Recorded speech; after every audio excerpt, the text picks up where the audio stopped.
Bill 2024 has passed second reading on the floor of the Senate.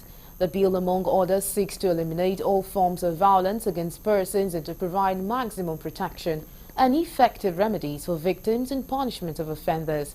Correspondent Kulujo reports that in his lead debate, sponsor of the bill, Senator Issa Jibrin, said that it has become obvious that it contains provisions that are inimical to the realization of its objectives. The Kogi East lawmaker added that the act contains inadequate provisions for compensation of the victims of violence. This bill was enacted in 2015 against the backdrop of the rising cases of violence, especially domestic violence against women. The initial bill sought protection for women from male domination violence. In the face of opposition to its obvious gender bias nature, the promoters renamed it, tinkered with some of its provisions, introduced seemingly gender-neutral language, and successfully obtained its passage. After deliberations, the bill was referred to the Senate Committee on Human Rights and Legal Matters to report back within 6 weeks. Distinguished colleagues, a bill for an act to establish chartered out-of-home media practitioners of Nigeria and for other related matters 2024. Second reading taken.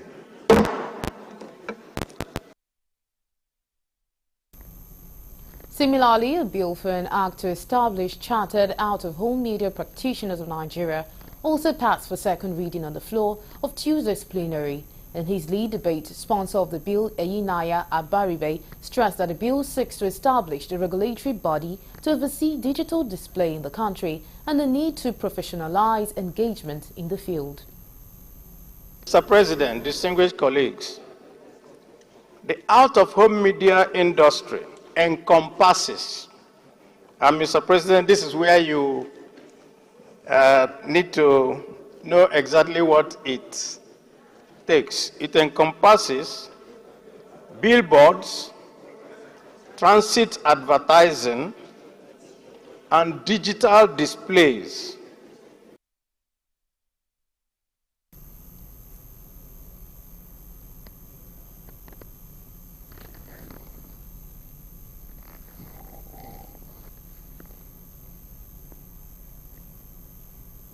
The Minister of State, Labour and Productivity, Nkiru Kanyojocha, has been described as incompetent by protesting members of Senior Staff Association of Nigeria Universities, SANU Non-Academic Staff Union, NASU University of Lagos Councils. This aspersion was thrown during a peaceful protest held by the Joint Action Committee in the university campus. The protesting university workers condemned the inability of the minister to resolve the lingering issues which they said she has admitted are improper. They called on the federal government to, as a matter of importance, pay up the withheld salary and revisit agreements reached in 2009. The protesting university workers walked through the university campus armed with placards describing their displeasure about the treatment they are getting from government. They condemned the inability of minister to resolve the lingering issues. Workers in the university system. It made a mockery of NASU, it made a mockery of SANU, because it showed that the honorable minister in himself lacks the capacity to be able to address industrial concerns in the university system. The Minister of Education met with us for over 2 hours.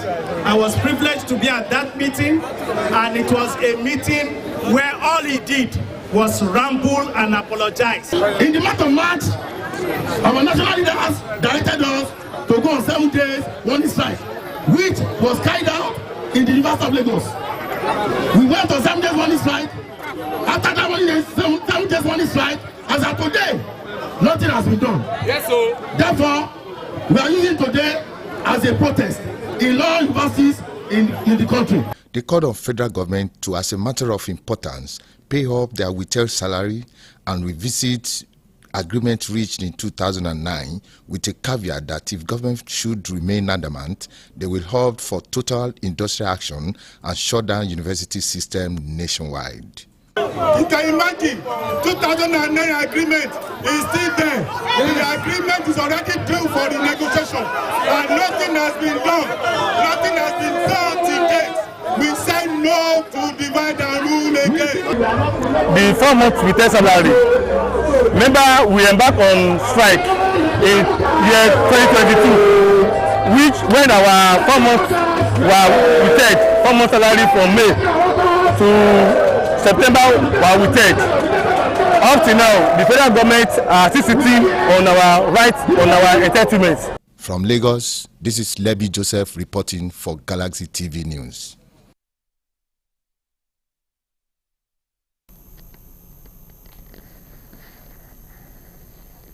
The Senior Staff Association of Nigerian Universities and Non-Academic Staff Union of Universities of the Federal University of Agriculture, Abeokuta, FUNAB, staged a protest over the non-payment withheld salaries by the federal government. We have details in this report.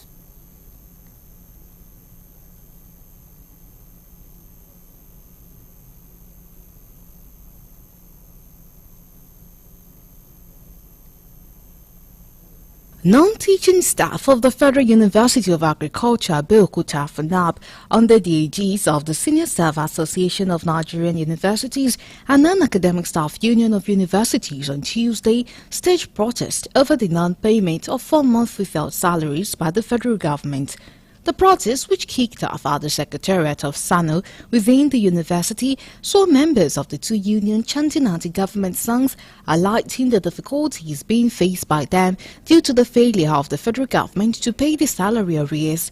Addressing the protesters, the chairman of SANU FUNAB chapter, Rotimi Fasunwo, said the protest was to call the attention of the federal government and sensitize members of the public on the plight of non-academic staff in the Nigerian universities.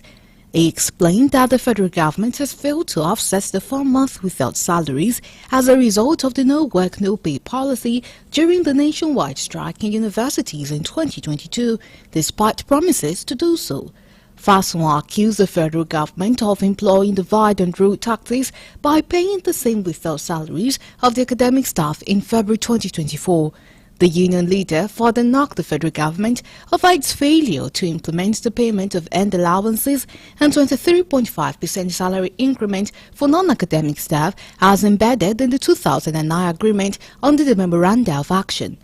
In his own address, the chairman of NASU FUNAB chapter, Samson Edevere, described as unjust and biased the decision by the federal government to pay the arrears of 4 month salaries of the academic staff and leave non-academic staff in quandary. Actually, as you can see, our members have been pushed to war.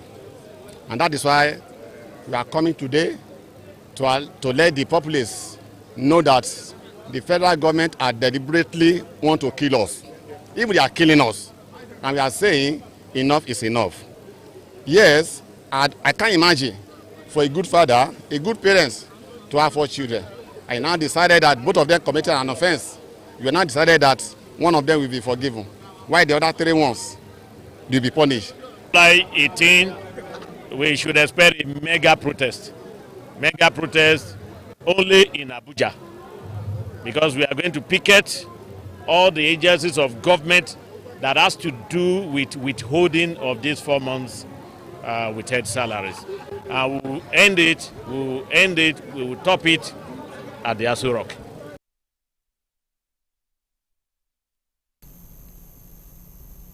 Now we have Comrade Nuruddin Yusuf, who is the chairman of SANU University of Abuja. He joins us live from Abuja to speak on today's peaceful protest and their demands. Good evening. Good evening. Thank you. Thank you so much for joining us at this hour.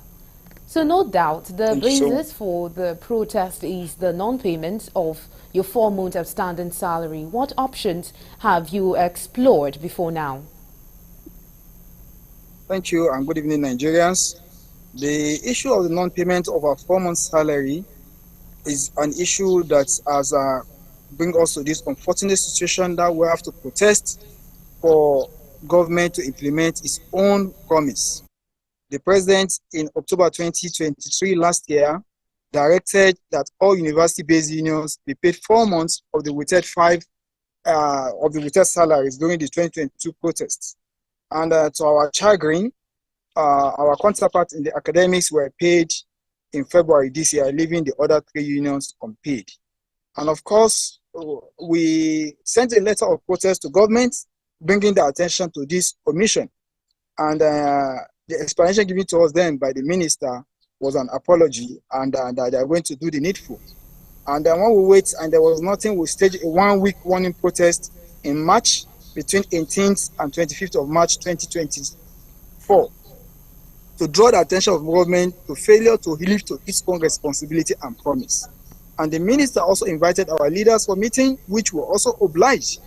And all we've been getting since between then and now are promises that this will be met. And of course, we can't continue to wait for promises without having these obligations met. So on the part of SANU and JAC, we've done what is necessary within the ambit of the law. We've written letter of protest. We've drawn the attention of all relevant officials of government. We've met with them not once, not twice, to see that this injustice to non-teaching staff in the university system be addressed. And all we get from them is just promises and promises. And these promises cannot pay our children's school fees. Neither can it put food on our table. All right, so SANU and NASU are still open for dialogue with the government on your demands. And if all failed, what's the next line of action? Of course, we are open for a dialogue. We are a responsible union. We are sensitive to the plight of our students and members of the university community. We are open to dialogue. But I think there is much more to the dialogue other than that, just the release of these salaries. And if all efforts fail, of course, we have the organs of the union, the necessary machineries in which we activate, go back to our principals, which are members of the union, and give them report back and they direct us further on what is the next line of action to take. But before then, just from also your clip, you may also know that next week on the 18th of July, that's next week Thursday, we'll be having a national protest in Abuja. And of course, that's going to be the second of a series of union action for us to press home our demand. But we are still open to dialogue, we are still open to negotiation, and of course, the simple thing to do is just to accord to us the same treatment that was done to all other unions, pay us our 4 months' salary. All right, so thank you so much, Comrade Nuruddin Yusuf. He is the chairman of SANU University of Abuja. Thanks for being part of the news at this moment. Thank you very much for having me. All right, now to carry on the rest of the news. The National Assembly has declared its commitment in ensuring legislative reforms that will curb conflict among agencies of government at the free trade zones across the country. We have details in this report. The National Assembly has declared its commitment in ensuring a legislative reform that will curb conflicts among agencies of government at the free trade zones across the country. Chairman House Committee on Commerce Ahmed Manir gave the assurance during a visit by the members of the committee to Nigeria Export Processing Zone Authority headquarters for an oversight function on Tuesday. Manir emphasized that implementation of a legislative reform is important so as to generate more funds and improve the economy of Nigeria. Understanding the task ahead of it and knowing that failure to plan is planning to fail. For the first time in Nigeria's legislative history, the committee has designed its 4-year 2023 to 2027 strategic plan, which serves as its roadmap to fostering its commitment to ensure effective and efficient legislative framework that will drive a robust, climate-resilient commerce and sustainably develop Nigerian economy. Earlier in his remark, the Managing Director of NEPSA, Olufemi Ogunyemi, identified conflicts among Customs Officer, FIRS, Immigration and NEPSA as the major challenge being faced at the free trade zones. He noted that legislative reforms will be necessary and also urged the House Committee on Commerce to help in the amendment of NEPSA Act for the authority to have free hand to operate at the zones as the oversight agency for the FTZs. The main challenge I observed when I took office and I went around all the zones, and I think we're going to need the help of NANS to help resolve this. And I've said this everywhere I go, is conflict. Conflict between the agencies, conflict between customs, immigration, FIRS, NEPSA, within free trade zones.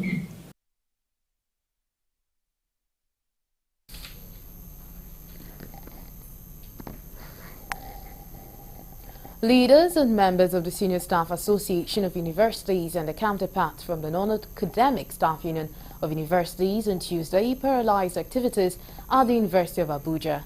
The protest was sequel to the failure of the federal government to pay 4 months of standing salaries of members of the union.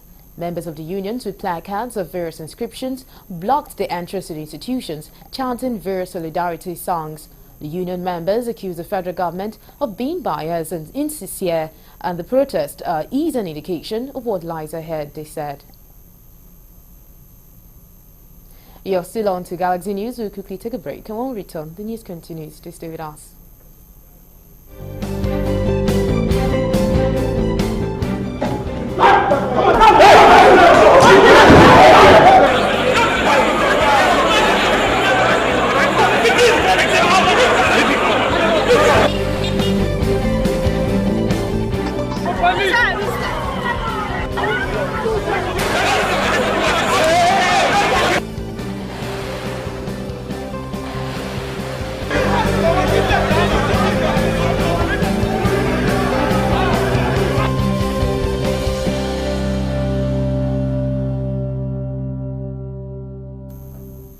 We're glad to have you back. Now, for more updates and latest news, please visit our website www.galaxytvonline.com. Connect with us on our X handle at Galaxy TV. Subscribe to our YouTube channel, youtube.com/GalaxyTVNews. You can follow and interact with us on our Facebook page, facebook.com/GalaxyTV. Don't forget to follow and tag us on our Instagram page at Galaxy TV. You can also avail our eyewitness feature via WhatsApp. If you have breaking news around you, simply share a story by sending short clips or videos of the news on 0818-666-669. Our social media platforms are user-friendly and can always accommodate your live updates and comments.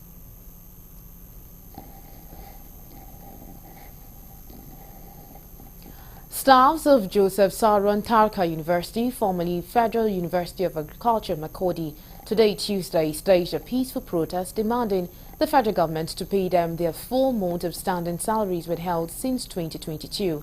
The staffs under the aegis of the Non-Academic Staff Union of Universities, NASU, and the Senior Staff Association of Universities, SANU, are also demanding the reconstitution of another negotiation committee so that the 2009 agreement, which was long overdue since 2012, can be concluded.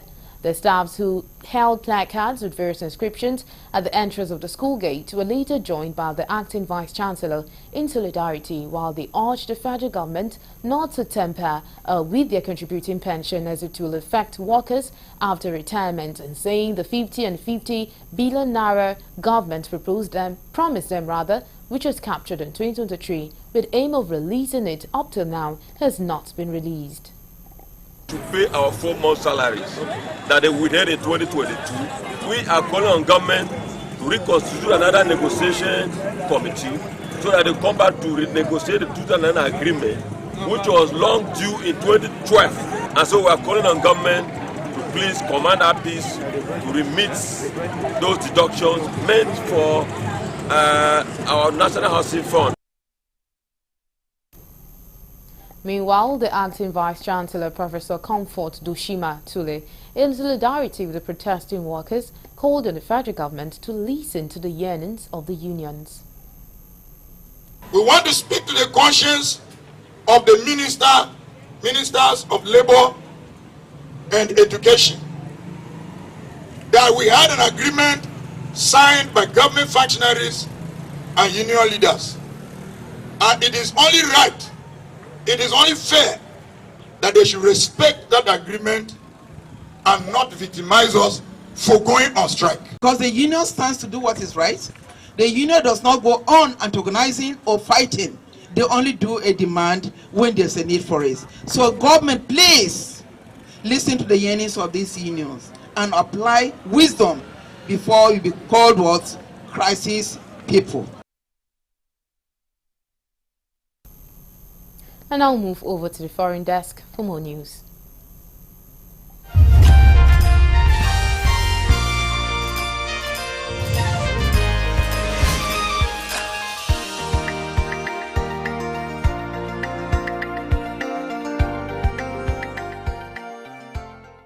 Hello and welcome to the foreign news.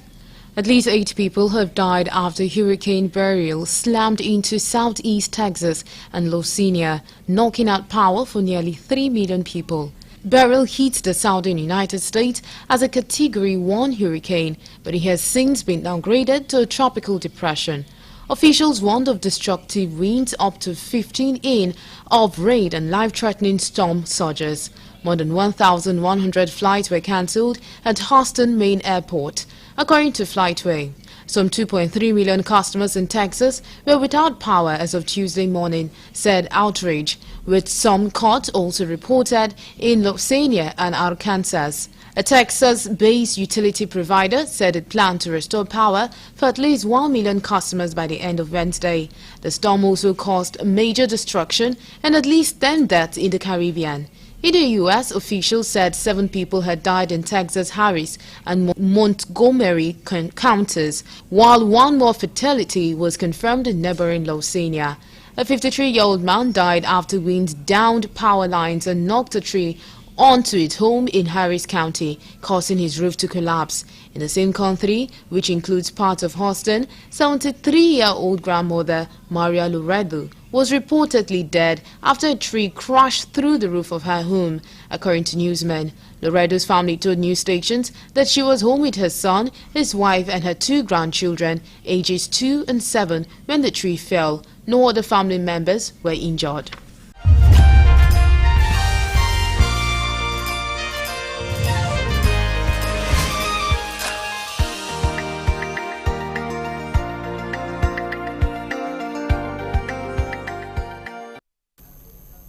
And that's all we have on Galaxy News. Thank you so much for being a part of the news. My name is Nenwarangi Mazaka. Do join us by 9.